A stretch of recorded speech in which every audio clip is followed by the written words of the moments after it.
मकबूल आलम road स्थित नूर trauma clinic में पत्रकार वार्ता कर डॉक्टर फैसल शकील अहमद ने मीडिया से बताया कि पूर्वांचल की चिकित्सा सेवाओं के लिए आज का दिन ऐतिहासिक रहा। नूर ट्रॉमा क्लिनिक में वाराणसी की पहली लाइव एंडोस्कोपिक स्पाइन सर्जरी का आयोजन किया गया, जिसने उच्चत रीढ़ की हड्डी की शल्य चिकित्सा को एक नई दिशा दी। ये सर्जरी डॉक्टर फैसल शकील अहमद, प्रतिष्ठित ऑर्थोपेडिक व स्पाइन सर्जन द्वारा की गई, जिनके साथ विशेष रूप से विशाखापत्तनम से पधारे doctor Sai Dilip, endoscopic spine surgery विशेषज्ञ भी मौजूद रहे। कार्यक्रम की गरिमा को और बढ़ाया। डॉक्टर शकील अहमद ने, जो डॉक्टर फैसल के पिता हैं और 40 वर्षों से अधिक अनुभव रखने वाले वरिष्ठ ऑर्थोपेडिक सर्जन हैं, वे वाराणसी के चिकित्सा जगत की एक प्रतिष्ठित शख्सियत हैं। यह उच्च तकनीक पारंपरिक सर्जरी की तुलना में बेहद कम चीरे, दर्द और रक्तस्राव के साथ होती है और मरीज 24 घंटे के भीतर चलने में सक्षम होता है। इस ऐतिहासिक आयोजन का उद्देश्य इस तकनीक के प्रति जागरूकता फैलाना और अन्य डॉक्टरों को प्रशिक्षण का अवसर देना था।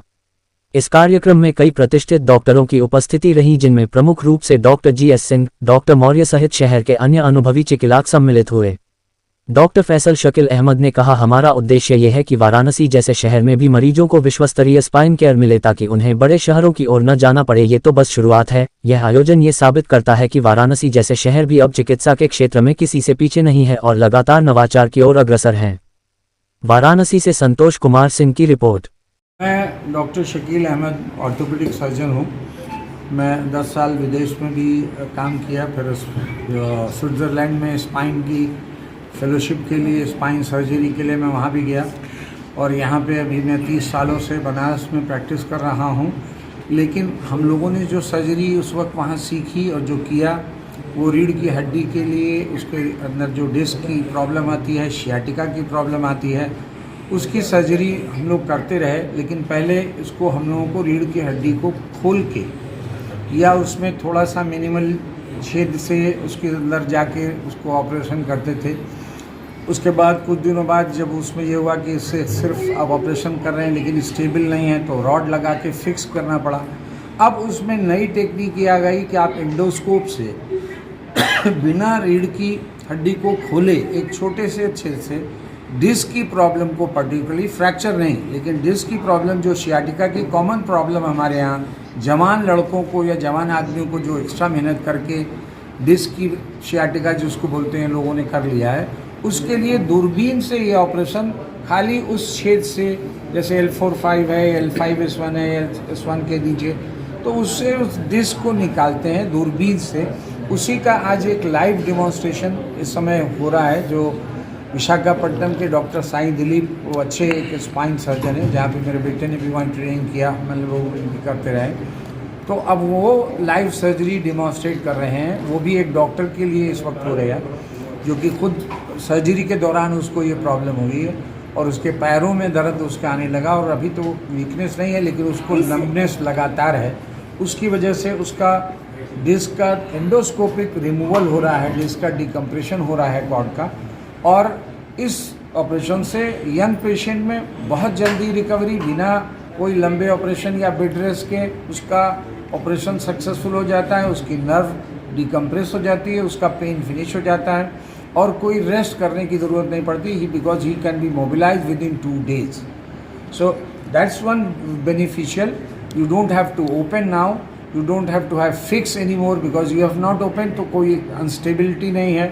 So you don't have to open, you don't have to fix, you just go through in a small endoscope over there and take the disc out, target the pathology and come back। ये उसी तरह है जैसे आजकल shoot कर रहे हैं, target पे खाली वहाँ कैंप पे जाके फायर किया और चले आए, बाकी लोगों को कोई डैमेज नहीं हुआ। जैसे अब हम लोग पहले करते थे, खोल के जाके पूरी फौज लड़ती थी और कई लोग सिविलियन भी मारे गए, फिर वो भी मारे गए।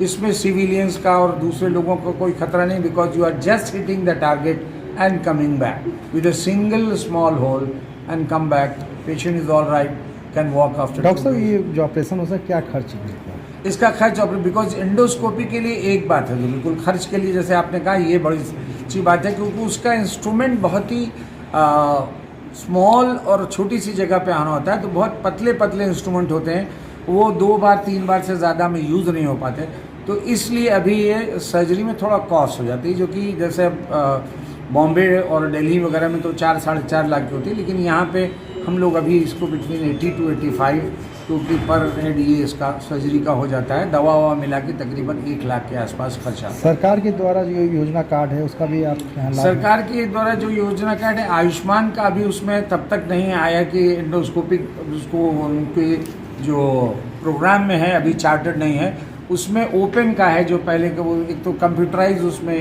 सिलेबस बने हुए ना कि ये हड्डी जो नॉन ऑपरेशन है उनका खर्च उसमें दिया हुआ है। तो अब आप आयुष्मान में होता है कि आपको फिल करना होता है जो कार्ड है, तो उसमें कार्ड है ओपन का जो पहले होता था, तो ओपन वाला हम लोग करना चाहते हैं कम से कम, तो उसका उसमें कोई क्लॉज ही नहीं है, तो उसमें आयुष्मान के लिए हम नहीं कह सकते, लेकिन ये ओपन का उसमें भी क्लॉज है, ओपन का चार्ट है कि आप खोल के रीढ़ की हड्डी को करें। मैं डॉक्टर साई दिलीप हूँ। मैं आंध्र प्रदेश से विशाखापट्टनम से आया हूँ। मैं ऑर्थोपेडिक स्पाइन सर्जन हूँ और 10 साल से प्रैक्टिस कर रहा हूँ स्पाइन सर्जरी में। मैं 2014 में कोरिया जाके एंडोस्कोपिक स्पाइन सर्जरी का ट्रेनिंग लिया हूँ। उसके बाद जर्मनी भी गया और 2-3 इंटरनेशनल जगह करके वहां से सीख के इंस्ट्रूमेंट्स खरीद के शुरू करके 8-9 साल हो गया। अभी तक विशाखापट्टनम में 3,000 के ज्यादा ही केस किया और 4-5 हॉस्पिटल में टीचिंग भी करता हूँ और मेरे पास स्टूडेंट्स भी आते हैं सिखाने के लिए। सो ये तो रेगुलर एक्टिविटी है, कंप्लीटली स्पाइन सर्जरी का ट्रीटमेंट में ही हूँ। सर वाराणसी में आप आए हैं और ऑपरेशन आपके माध्यम हुआ है, क्या करना चाहिए? किसी का ऑपरेशन हुआ है और क्या है ये? इसको सायाटिका, नॉर्मली आपका कॉमन लैंग्वेज में सायाटिका बोलते हैं।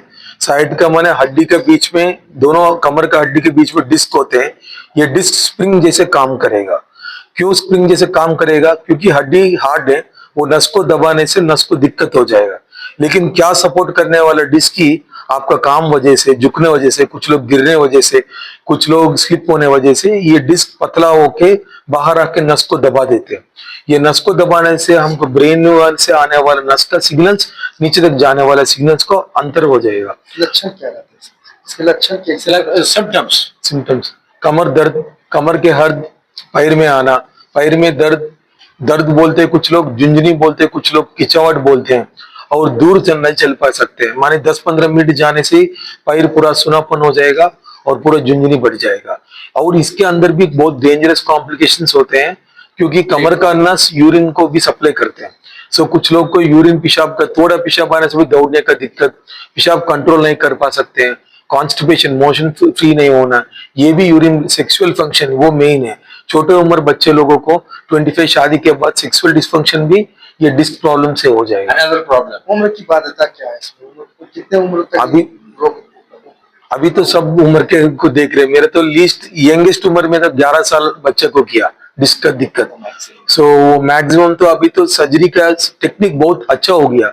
आपका ग्रैंडफादर है, 85 इयर्स है, लेकिन खुद का काम कर रहे हैं। पहले तो सर्जरी का डर था, अभी सर्जरी तो इतना इलाज इजी हो गया। सो 80 का नहीं, 90 का लोग भी सर्जरी कर सकते हैं।